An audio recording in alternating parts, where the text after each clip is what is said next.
I recently traveled to Haiti and then I found a lot of people suffering from a disease. Can you tell me what it is?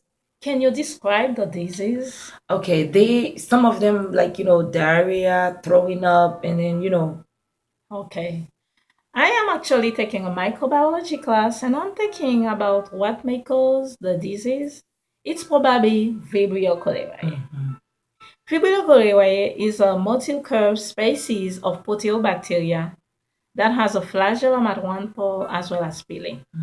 It's a gram-stain negative bacteria, and the bacterial pathogens has been divided into two subgroups, okay, environmental and clinical. mhm. Okay.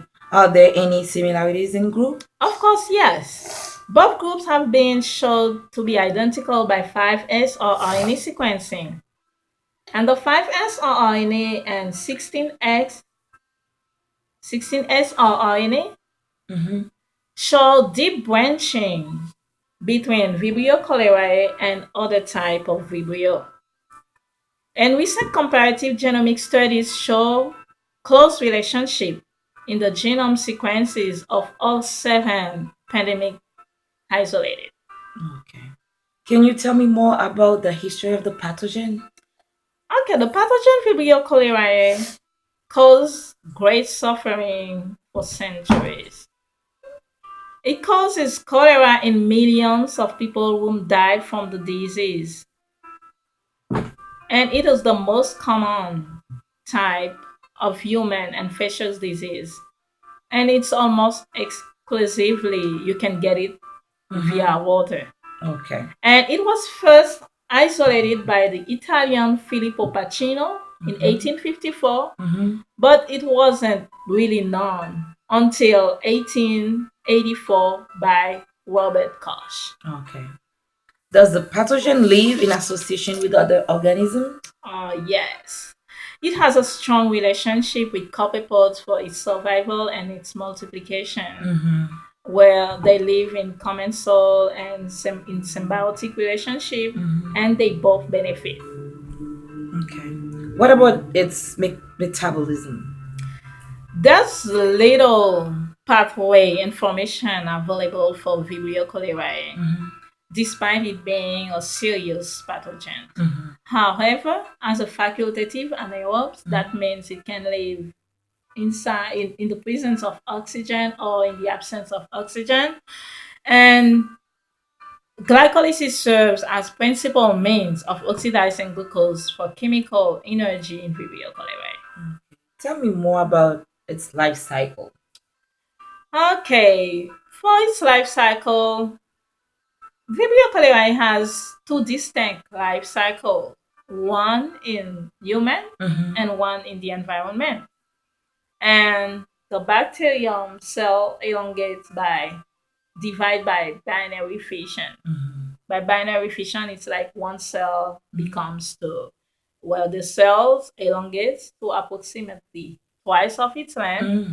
and then that forms a portion that constrict and then divide into two other cells. Okay. Are there any special protein involved? Okay, before I get to that, let me talk about the toxin itself. Mm-hmm. Vibrio cholerae produces the cholera toxin, Mm-hmm. and the cholera toxin is an AB type enterotoxin. Mm-hmm. The AB type enterotoxin you can get it from contaminated food or water, stuff like that. When you get the organism, it travels through the intestine where it colonizes and secretes the cholera toxin. Mm-hmm. Then in the gut, the B subunit, which consists of Mm-hmm. five identical A subunits, crosses the cytoplasmic membrane and then activates cyclase. Wow. Cyclase is an enzyme that converts ATP to CAM. Mm-hmm. Then the increased CAM induced by cholera toxin induce the secretion of chloride ions and bicarbonate and from the intestine epithelial cells into the intestinal lumen, and the change in ion concentrations Mm-hmm. leads to the secretion of large amount of waters, result in watery diarrhea.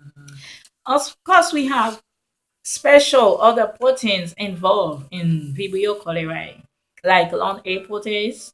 It regulates the biofilm formation, motility, virulence, and other secretions in V. cholerae. And we also have the TOXR in conjunction with the TCPP that regulates the transcription of TOXT. And the expression of V. cholerae L-TOR is induced by chitin and contributes to chitin colonization of the microorganism. Oh, wow. So tell me, what should I know really about this organism? What should you know? Like I told you already, you know that Vibrio cholerae causes cholera, and cholera is the most common infectious disease in human. Wow. So you can get the disease by ingestion of contaminated food or water. So, as prevention, if you're traveling to area that are exposed to the disease, pay attention to your personal hygiene. Okay. Then make sure the water you are drinking is safe, is clean water, and avoid eating undercooked fish.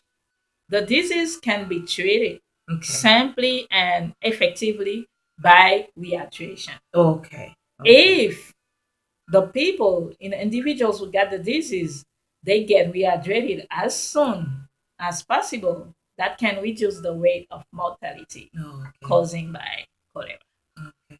All right. Thank you for all your information. Oh no, my pleasure, dear. Okay, no problem. Okay.